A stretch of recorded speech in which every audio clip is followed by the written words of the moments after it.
ألم تر إلى الملأ من بني إسرائيل من بعد موسى إذ قالوا لنبي له ابعث لنا ملكا نقاتل في سبيل الله قال هل عسيتم إن كتب عليكم القتال ألا تقاتلوا قالوا وما لنا ألا نقاتل في سبيل الله وقد أخرجنا من ديارنا وأبنائنا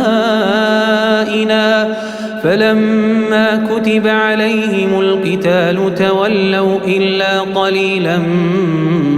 منهم والله عليم بالظالمين وقال لهم نبيهم إن الله قد بعث لكم طالوت ملكا قالوا أنى يكون له الملك علينا ونحن أحق بالملك منه ولم يؤت سعة من المال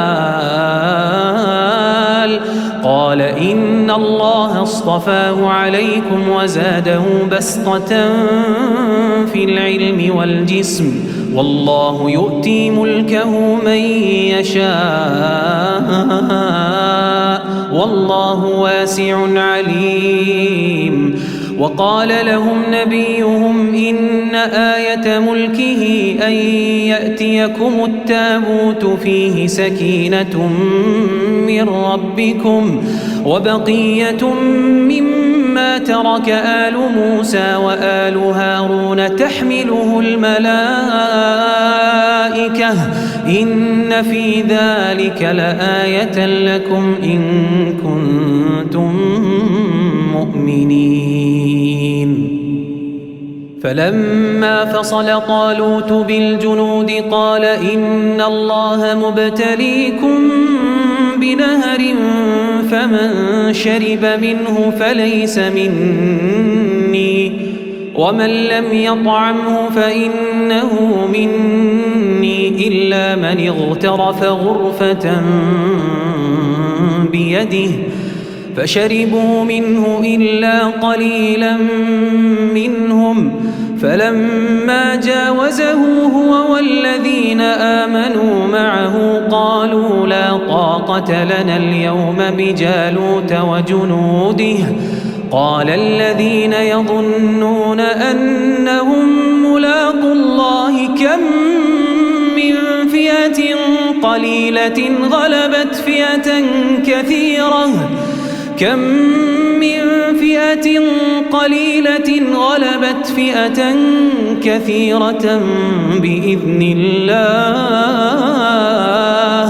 والله مع الصابرين ولما برزوا لجالوت وجنوده قالوا ربنا أفرغ علينا صبرا